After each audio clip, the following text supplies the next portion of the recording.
Hello, welcome to the James Cooley Show. It's your life. I'm your host, Dr. James J.C. Cooley. Wow, we got a very special show today. And I tell you, I think everybody needs to just tune in, get ready, grab you about 8, 9 bags of popcorn, sit back, open up the mind, and just take all of this in what this young man is going to teach us and share with us today. Because we are always, at some time or another, maybe all our lives, in search of the right job and understanding what's going to keep us happy and satisfied. And yeah, I'm talking about, and when you're happy and satisfied, when the employer is taking care of you with the employee, etc. Well, productivity seems to go skyrocket. So we're going to learn a whole lot about a lot of these things today, and I'm just looking forward to it. But before I do anything, I have to always bring Dr. Michelle Cooley in. How you doing, Michelle? I'm doing great. This is a great topic for today's show. I'm really excited. This is good for an employer and employee perspective as well. Even if you're an entrepreneur and you hire one person, this is a good, education topic to discuss. So we're really excited about the guest today. I'm excited because, we're going to get an opportunity to understand the basic needs for employees or employees to be successful. So I want to go ahead on and introduce this great guest that we have. But I tell you, whether you're watching it on E360 television, Transfer TV, YouTube, or over 45 other live streaming platforms, welcome to the show. And if you want to be part of the conversation, all you have to do is go to the platform that you're watching on, go to the questions, ask any comments, go to the comments, ask any questions that you might have, and I promise you we'll get you an answer. So, Michelle, can you introduce the title, the purpose, and introduce this great guest? Oh, yes, most definitely. So the title of today's show is Worker Satisfaction, Basic Needs That Must Be Met to Be Successful in Work. And we're having a conversation with F. Leigh Branham. He's the author, founder, and managing principal of Keeping the People, Inc. And he's going to discuss the 7 main reasons workers become disengaged and quit jobs, why employers fail to address those reasons, and questions to ask prospective employers, especially as a job seeker, and how to look for a job in a way that targets the right culture, company culture. That's very interesting. So let's talk about our guest today. Leigh Branham is, again, founder and managing principal of Keeping the People, Inc., an employee retention engagement consulting firm based in Mount Juliet, Tennessee. He helps employers analyze root causes of employee disengagement and turnover, then develops and implements strategies to grow revenues and profits by addressing the root causes and becoming better places to work. He's also the author of 4 acclaimed business books. His most recent, Don't Take That Job Till You Read This Book, 9 Lenses to Look Through Before You Leap. And it was co-authored with Mark Hirschfield. And he gives job seekers the tools to avoid nasty surprises and career missteps at their next employer. He has consulted with multinational companies and spoken at leadership conferences in 9 countries, been interviewed on NPR's Marketplace and widely quoted in business media as an expert on employee engagement and retention. His commentary and the challenges of keeping good people appear in the Harvard Business Review. Please welcome to the show, Mr. F. Leigh Branham. Thank you so much. Appreciate that. Nice. Welcome to the show. Welcome to the show, Leigh. I'm excited about this, and I can see our audience is picking up right now, and they're going to be excited about this as well. So first of all, thank you for taking the time to come on the show today and share this extremely valuable information with all our viewers and our listeners. Well, I consider myself fortunate to have this platform and to be invited and be able to speak on a show that's so widely broadcast.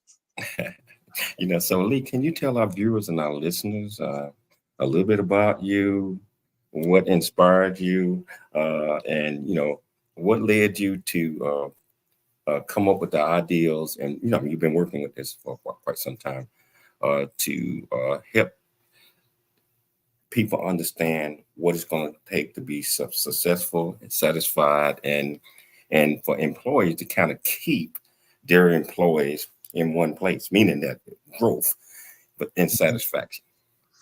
Well, I started thinking pretty seriously about my own needs in terms of my career when I started out in the advertising agency business. And I worked in that field for 3 years. I had a master's in advertising. And it felt to me after a while that something was missing. And I guess I didn't know myself well enough to know what it was. And so I started reading books on career development and career change. And of course, the most famous book was a book called What Color is Your Parachute by Richard Bowles.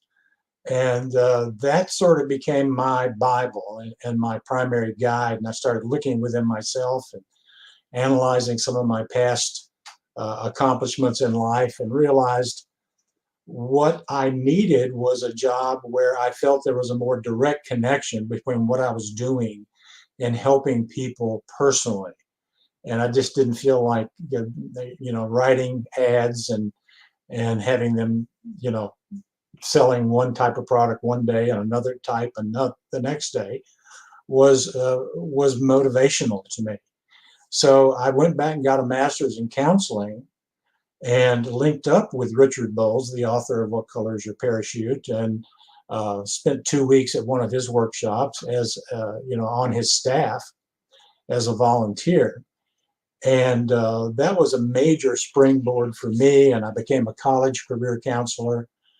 And I've never looked back. I feel like doing the kind of work that for me was more at the heart of what motivates me. And I think everybody's motivated by something slightly different.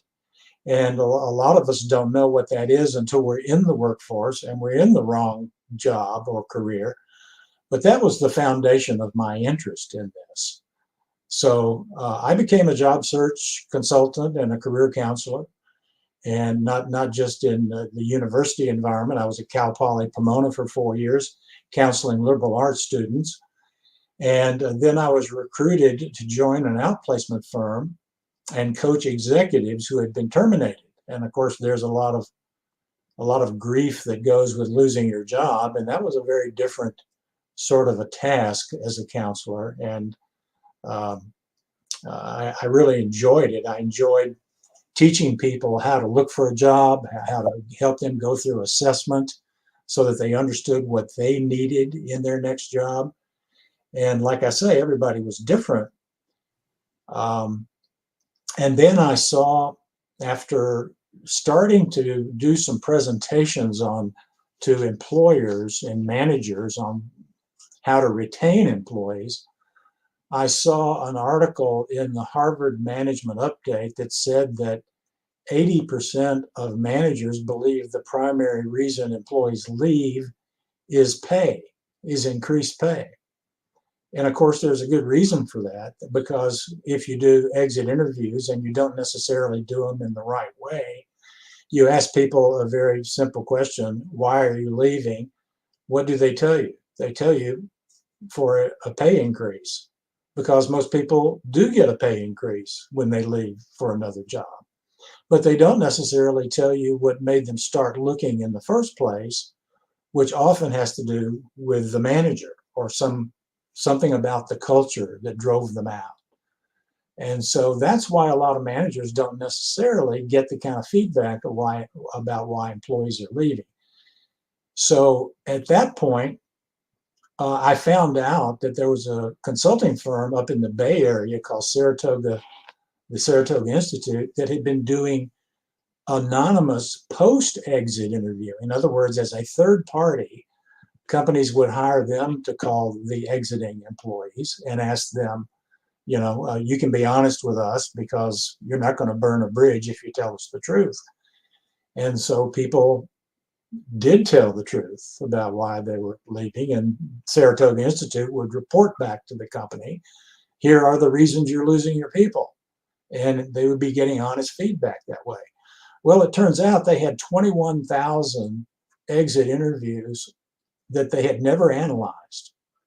And I found out about this, and I contacted them, and I said, would you allow me to have access to those exit interviews because I would like to see what the primary reasons were that these employees were reporting.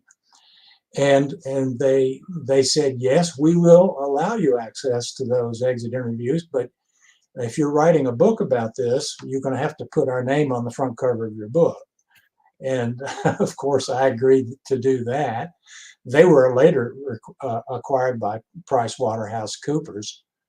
And so that's the name that appears on it. But the book that I wrote was called The 7 Hidden Reasons Employees Leave. Because as I read through these 21,000 exit surveys and the 4,000 verbatim comments, and I read every single one, and as I was reading them, I was putting them into classifying them in by themes. And there were certain themes that were pretty obvious. And there ended up being 7 major themes that employees were leaving. So what I realized, what I was looking at were these are the things employees need. And if they don't get them, they leave. So they're not only reasons employees leave, they're basic needs that we all have. And the thing that managers need to understand, and employees who are looking for a job, is that what you need the most out of the 7 may be different than what another person needs the most out of the 7. And that's very important for managers to know, because a lot of time managers think, well, I'll just treat everybody the same and assume that everybody wants to be promoted into the next job, and not everybody wants that. Some people want to stay in what they're doing. And you're absolutely right about that. Everybody, I treat everybody the same. Well, that you quickly find out that you cannot treat everybody the same in certain type of job situation. I believe that you have to be fair. Yes, be fair with everybody. So I'll tell you what, this is great. When we're gonna take a station break, but we're gonna come back. We're gonna dive off into those 7 strategies that Leigh Branham is talking about. And I tell you, if you want to be part of the conversation, go to the platform that you're on, go to the comments, ask any question that you might have. I promise you, we'll get you an answer. It's your life. We'll see you shortly after the break. I never wanna leave. Yeah, I'm right where I wanna be. We got something you and me, and I can't get rid of this feeling. Just like a magnet, we're just like a magnet. The things we have can be taken for granted. Now I know that it has always been you. I can't help it, I'm so drawn to you. Just like a magnet, we're just like a magnet. The things we have can be taken for granted. Now I know that it has always been you. I can't help it, I'm so drawn to you. Hey, I'm so drawn to you. I'm so drawn to you. Yeah, yeah.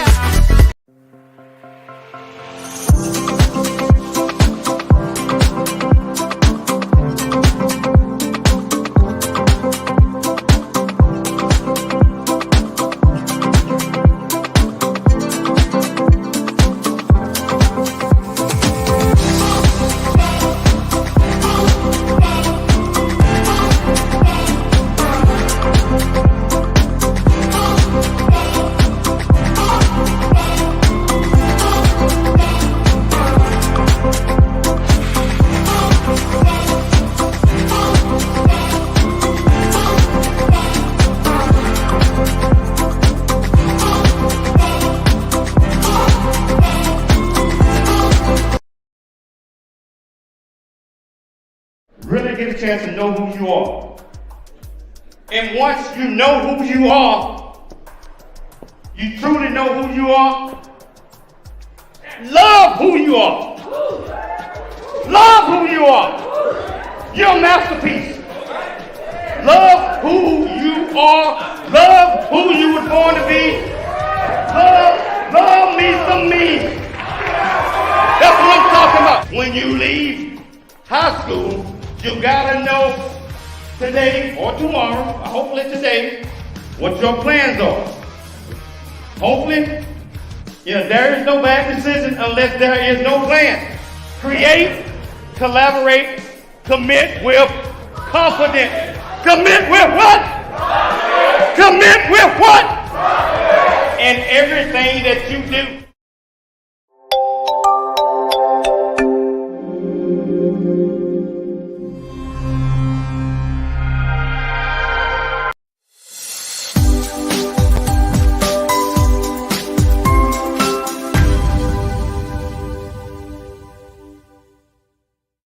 Hello, welcome back to the James Cooley Show. It's your life, and my absolutely wonderful guest here, Leigh Branham, and I tell you, we getting ready to get deep into today's topic. But we always have to get an understanding of who we're talking with first. And so hey Leigh, can you tell us about keeping the people in corporation?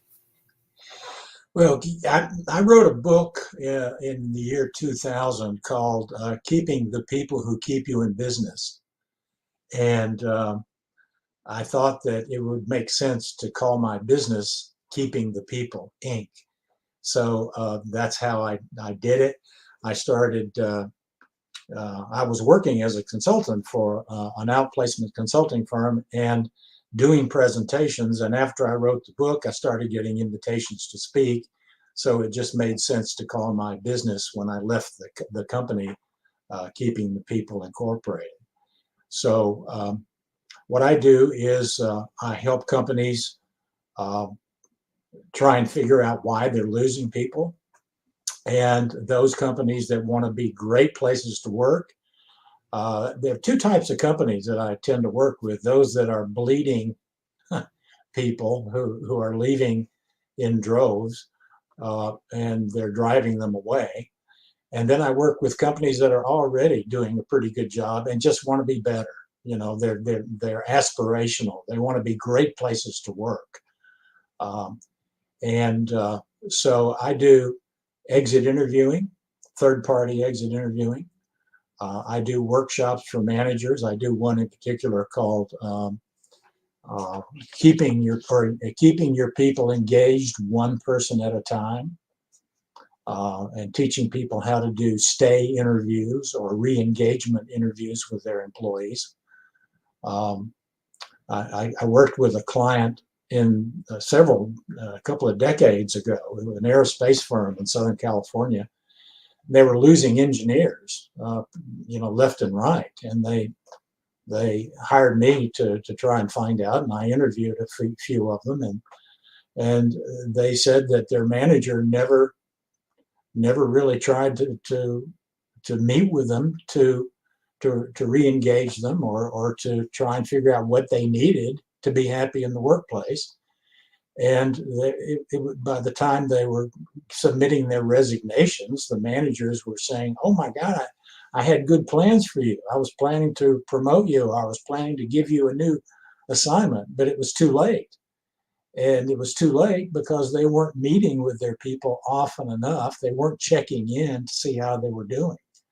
So one of the things I do is I teach managers about the 7 reasons people leave, and which are really the reverse of those, or why they might stay, and how to have a discussion with them before the time comes that they start thinking about leaving, so that they have time to do something about it. Were you surprised when you gathered this information and you had to debrief the employees or employers?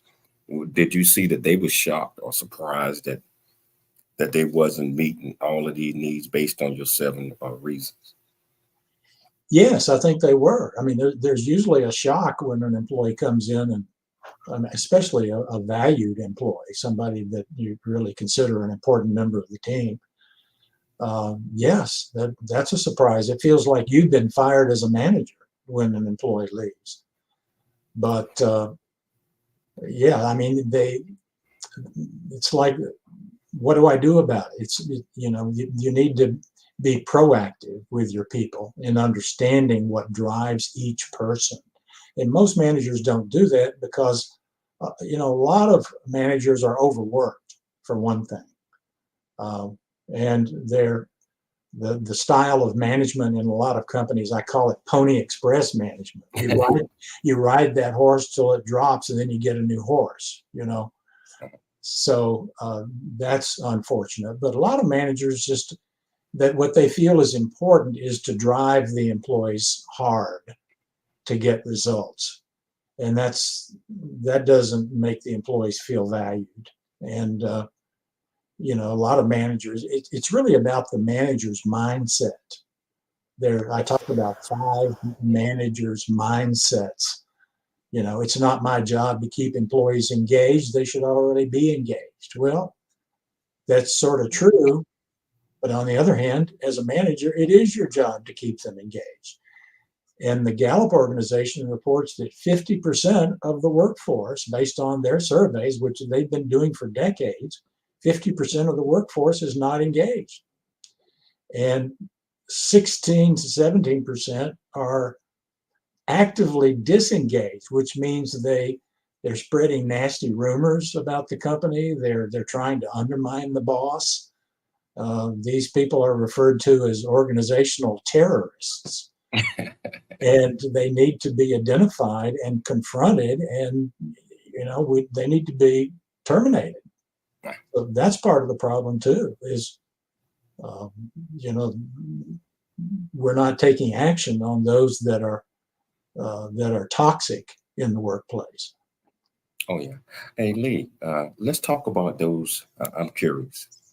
Those 7 main reasons why employees are disengaged and quit their jobs. And so, can you explain and break it down to? Yeah, and I'm gonna kind of go through them chronologically, because the first one generally it happens in the first 3 to 6 months, where you take a job and you go in and there's something that you didn't know about the company that sort of hit you right in the face. It's a nasty surprise of some kind. And one of the most common ones is you think you're going to be doing some task or using some skill, and all of a sudden the job that you thought you were taking is different, and it doesn't involve the talent that you'd like to be using. So short-term turnover happens fairly quickly, and it happens usually because the company didn't give you a chance to interview other employees and ask questions of some of your co-workers, or you just didn't ask enough questions before you took the job. There's a great website called glassdoor.com where you can see what other employees have to say about every workplace you can think of. So that's number one. Number 2 is you're not using the talents that you have. That there's a mismatch between what you do well and what the job requires. The third reason is lack of coaching and feedback. About 45% of employees, according to research, don't know what's expected of them at work. That's pretty basic. And you've got to know that as the very first thing you need to know as far as getting coaching and feedback. A lot of people don't get enough coaching and feedback until it's time for the performance review. And then sometimes managers say, well, remember 9 months ago when you didn't do this or didn't do that? It's too late. It's like a basketball coach, telling people after the game what they should have done instead of doing it in real time. So the lack of coaching and feedback is number 3. Number 4 is lack of career development opportunity, lack of advancement. And for some people, it means if the thing you want to do next in the organization is blocked as far as going upward, does the organization let you go sideways and take a job that might help you to grow long term? Do managers ask you the question, what do you want to do? Where do you want to go in this organization? So feeling blocked in terms of your career growth and learning is very important, especially to younger generations.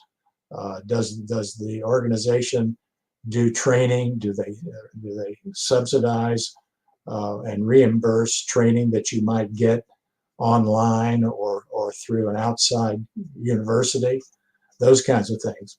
Number 5 reason employees leave has to do with not feeling valued, and not feeling valued does have to do with pay, and many companies do pay at a level that's not sufficient to motivate their employees. But it has to do also with whether or not you get recognition or pats on the back for doing well. Do you get acknowledged for your contributions when you work late or work weekends? Is that reinforced? Do you get rewarded? Do you get paid for going above and beyond in your job? And does the organization listen to you? Do they solicit your ideas? That's a form of valuing your people as well. Do they look you in the eye? Do they respect you? Do they respect you as a person? These are all parts of it's a multifaceted need that people have for being valued. It has dimensions of pay, recognition, listening, all those things. Number 6 has to do with well-being. Is the workplace, do they care about your health and well-being as an employee? Or do they drive you to the point that you're a burnt out husk of a person, because you have to work evenings and weekends? Do they call you late on a Friday night? Do they allow you to have a personal life? Do they provide child care? Do they have flex hours? Do they let you work remotely when it's necessary? Do they let you go to your kids' basketball and football games when they're important? The companies either have a heart or they don't. And this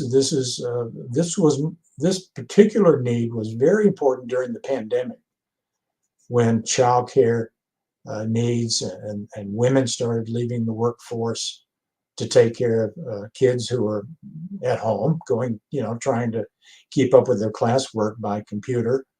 Companies that responded and were flexible during this time proved that they were the kind of places that people could feel good about working at. The 7th reason employees leave has to do with leadership. Do I feel like the leaders in my company are competent and trustworthy, and do they care about me as a person? And I mentioned that to someone the other day, and they said, imagine that. Imagine a company that actually has leaders like that. And that a lot of people are very cynical about the leaders of their company. They think only care about the bottom line and don't care about the people in the company.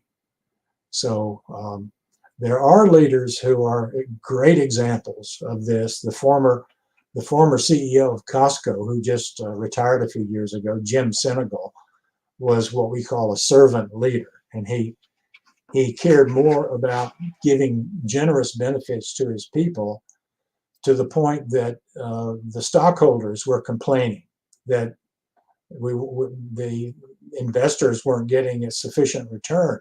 But you go to Costco and you ask people how they like working there, and you can see that it's a good place to work. It's a good place to shop because the workers are happy, because they're treated well. And so leadership is so wonderful in Costco. Man, I love Costco. I mean, that's probably once a week that Michelle and I do that. All of these, I love those 7 reasons that you just gave.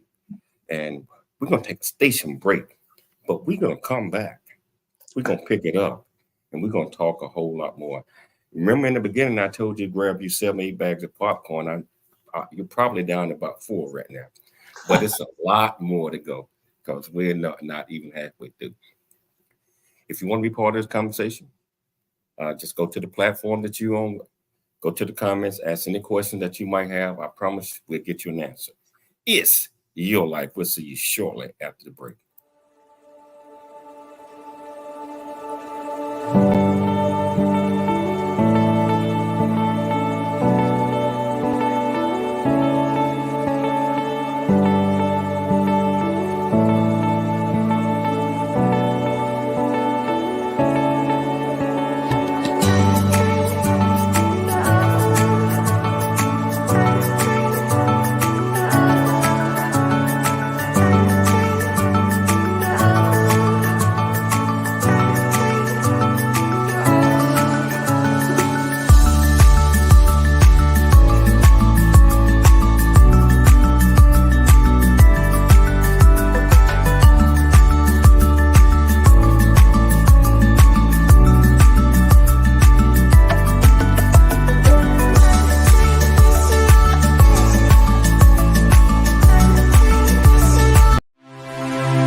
I'm Dr. James 𝐔𝐘𝐒 from the United States of America, and I am here to just say, first of all, I'm so happy and honored to be in the Coffee Book 2023, Unified Brain Z and the other organizations. Thank you so much for giving me an opportunity to be a part of this collection.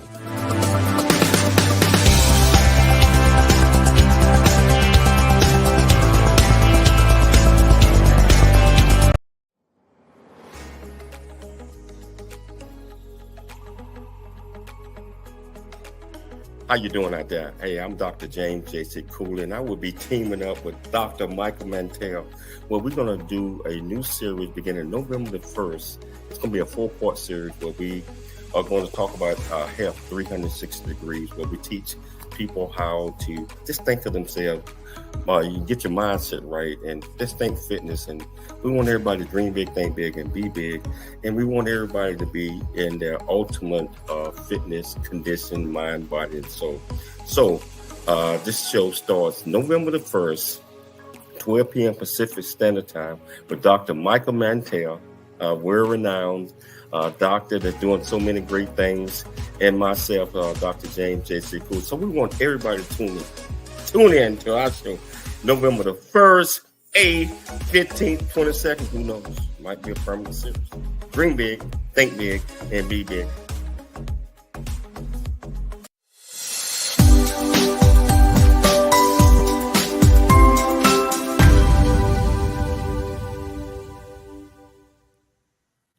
Hello, welcome back to the James Cooley Show. It's your life. And I tell you, this a great guest that we got on is really educating us on some of the things that I just learned a whole lot from the last segment. And he mentioned engineers. I'm an engineer.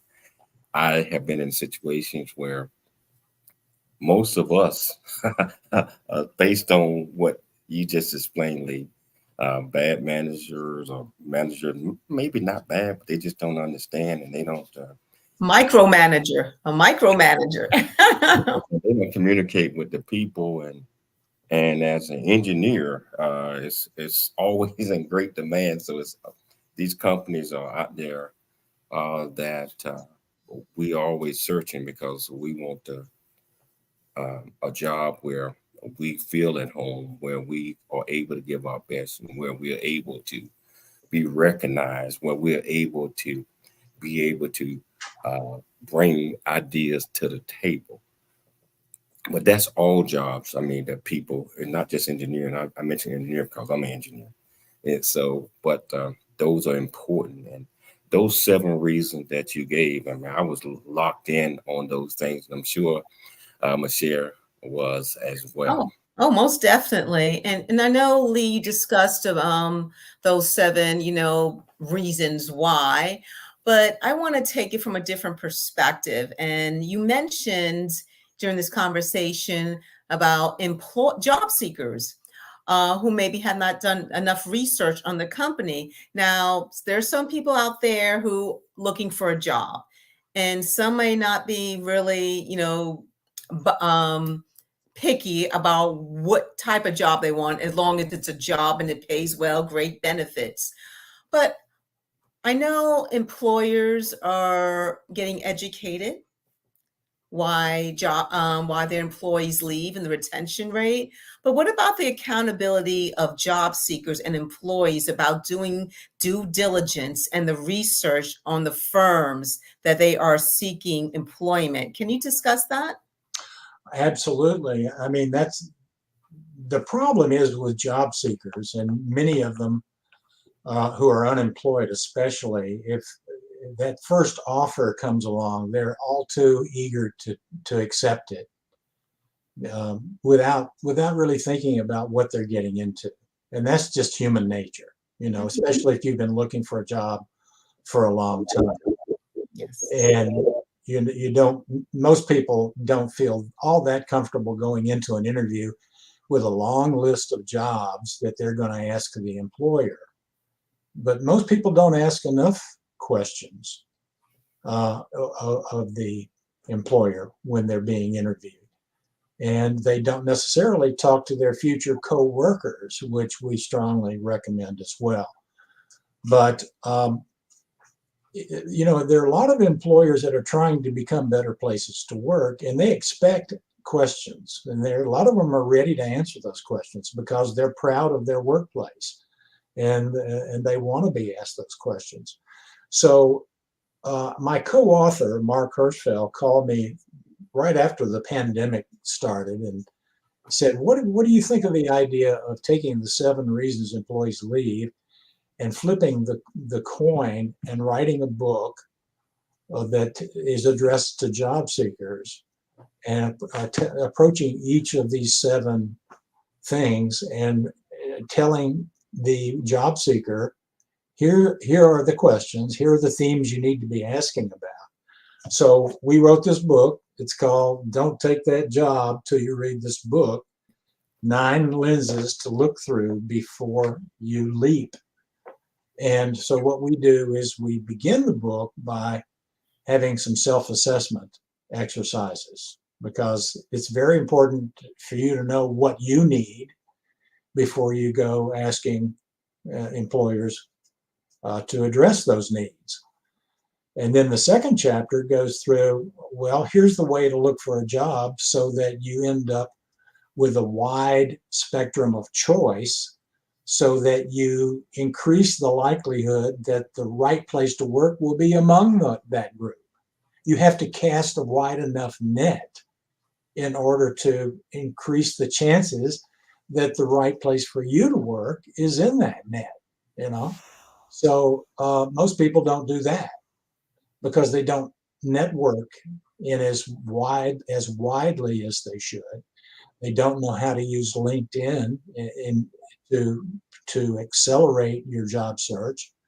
And so we ask people in chapter 2 of the book to create a target list of companies that, based on their research, would be likely places that they could be happy. But most people don't know how to do that research. So we talk about how to do it on LinkedIn. We talk about how to expand your network, how to assemble and organize everybody that you know, whether it's Facebook friends or LinkedIn people or people on your Christmas card list, people who know you well enough to misspell your name. And you may end up with a couple of hundred names. And if you get 2 more names from that, you've got a network of 400 people, and you've got a list of 20 target companies, and you start sharing that list of target companies with your network. And pretty soon people are going to be saying, oh, I know somebody there that you should be talking to. And as you network into these target companies, you're gathering research, you're gathering information about, and people say, oh, I don't think you want to work there based on what I'm hearing. I hear it's a toxic place to work. And so you could scratch them off your list. But people will also say, well, why don't you have such and such company on here? And you add to your list and you network some more. And what most job hunters don't realize is that job seeking is a research information gathering task more than it is a resume job interview task. And most people simply don't do enough research. Now, Leigh, I have a question. Now, it's all about the company culture, also values and the missions and the goals, but it's also about how this job, what the job that you're looking for, how it complements your lifestyle, your family life. So didn't you agree, and you mentioned something early in the show, that when an employee is hired, one of their grievances is that they're not doing what they're hired for or everything that was presented to them. But isn't it possible, and I've seen this in jobs where you're hired for a particular position for your skills, but that role does expand, so additional responsibilities are on your plate? I mean, what do you think? What are your thoughts about that? Well, I think that you have to be careful about that. I think you don't want to get burned out and take on two jobs, when you signed up for one. But you do want to grow in the job, and that's something to talk about during the job interview. Where might this job lead? What kind of expectations do you have for me in the first 6 months? What would success look like in the first year? This is one of the best questions you can ask, because it tells you a lot about what talents you're going to need in the job, and what resources you're going to need in that job. So being realistic is important, and this is where talking to your future co-workers is important as well. You need to get their perspectives. How do they feel about you joining the group? What do they have to say about the manager that you're getting ready to go to work for? Ask them what the management style is of your future manager and see what they have to say. And also about complementing your lifestyle. So job employers communicate upfront, which they should, of what the expectation is, especially the number of hours that you are to work a week.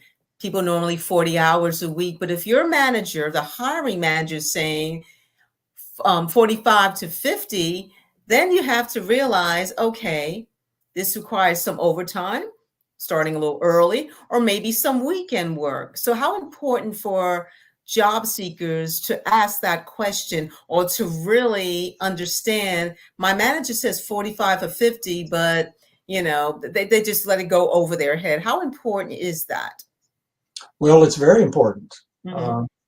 But you have to balance that with, if you ask too many questions about hours, then the manager might think, well, this is a person that is just going to be giving their bare minimum, that they value time off more than anything.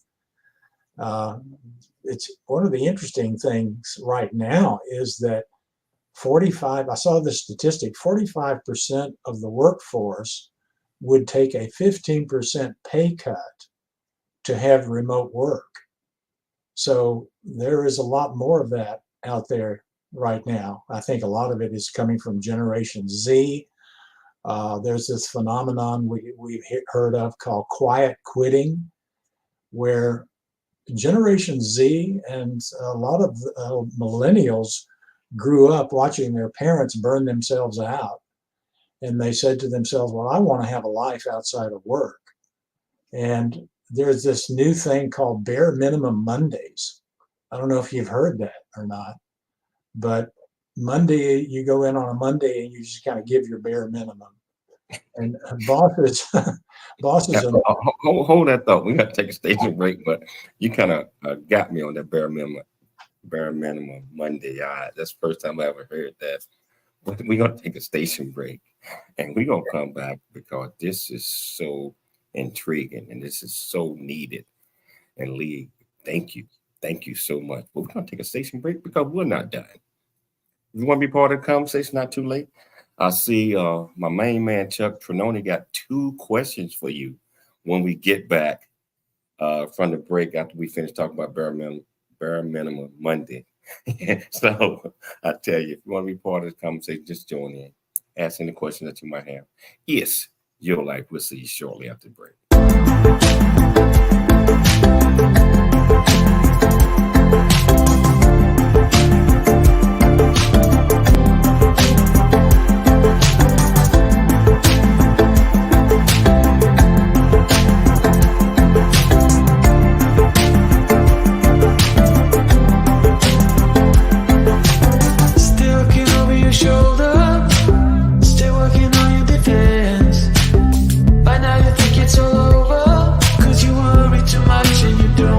You fight again. And if you want my opinion, I let it take me away. Only relief is the 4 on the floor and the crowd that goes, oh, turn it up, turn it up, turn it up, turn it up, oh, turn it up, turn it up, turn it up.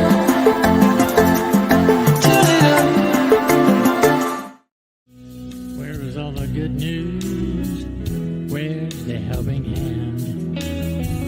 Where are all the smiles I used to see? It gotta be here somewhere. I think I'll take a look around. Maybe try to find some harmony. All the love we used to know, just too hard to find. Giving in to feelings of despair. The world we knew is upside down. Fears replacing love. Noah Dingley here, producer of The James Cooley Show, It's Your Life. And the new audio version of James' book, Country Boy, City Boy, A Journey That Ain't Over Yet, is a must-have. James shares his true life story of struggle and success in America. It's both a cautionary tale and a roadmap to achieving the American dream. Get the new audio version of Country Boy, City Boy, A Journey That Ain't Over Yet by James Cooley on Amazon.com or wherever audiobooks are sold.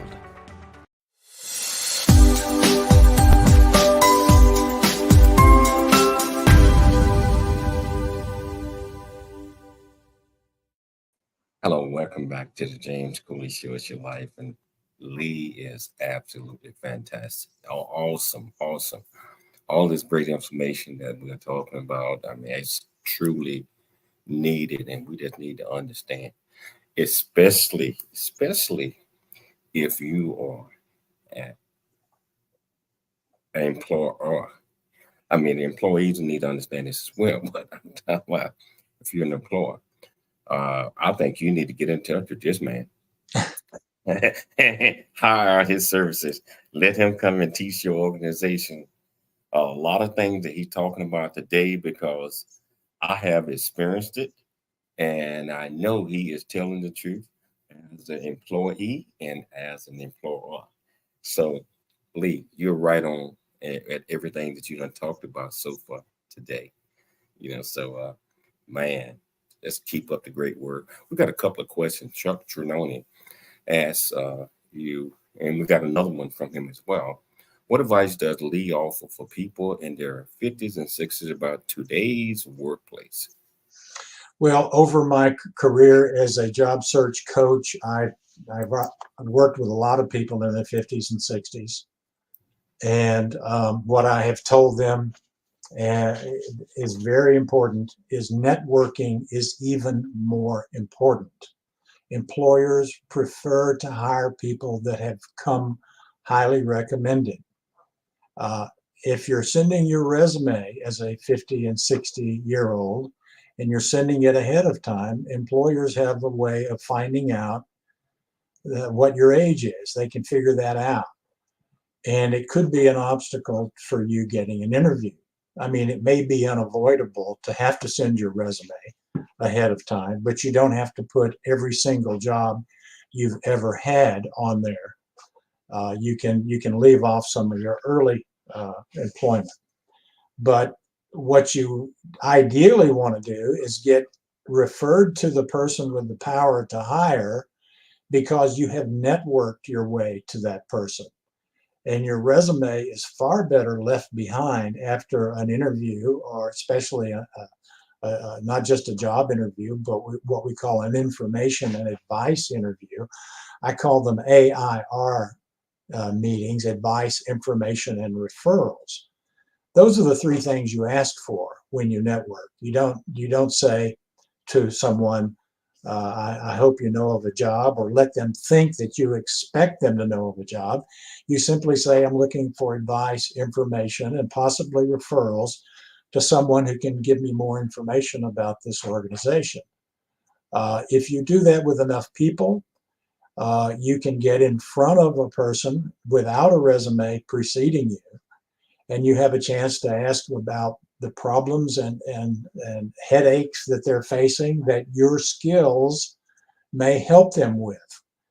And so the universal hiring law is that any employer will hire you if you assure them you can take away their headache. And if you have experience, which 50 and 60-year-olds do, you have something that younger employees do not have.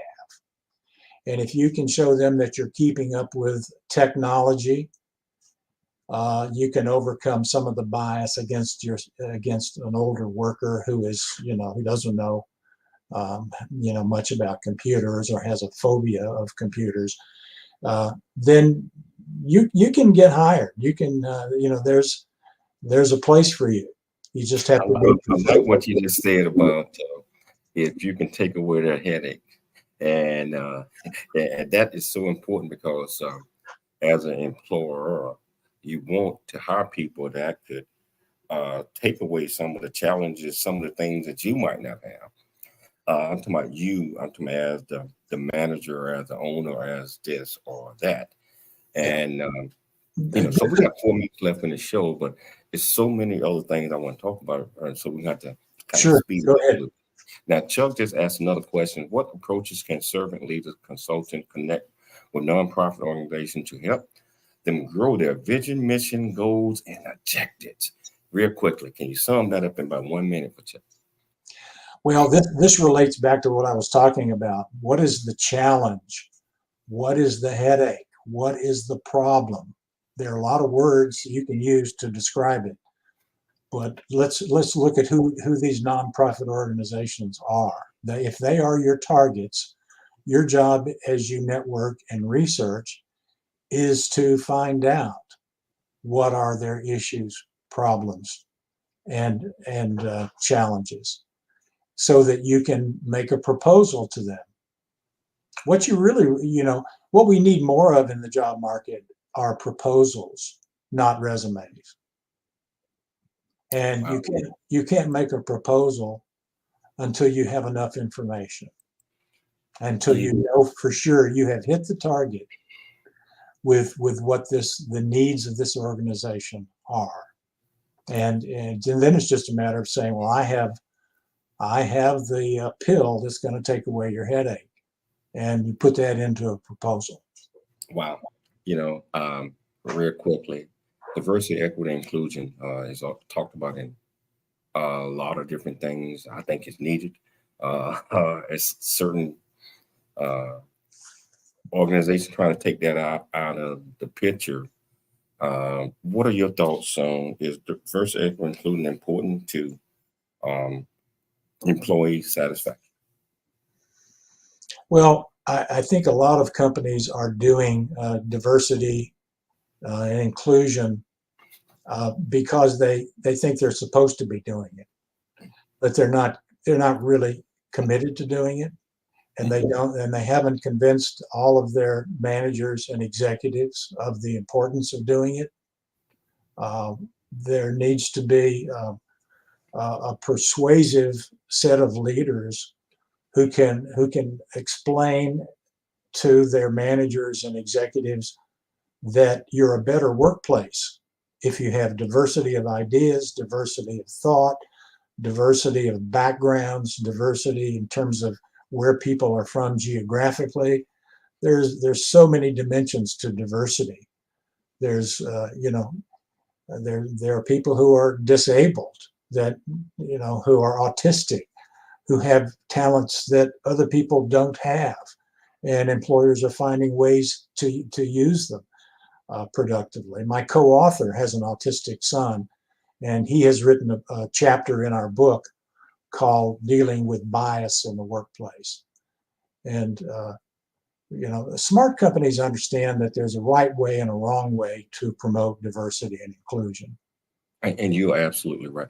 Hey, Leigh, if any employees or employers are listening to this and they're like, hey, I want to get in touch with that girl.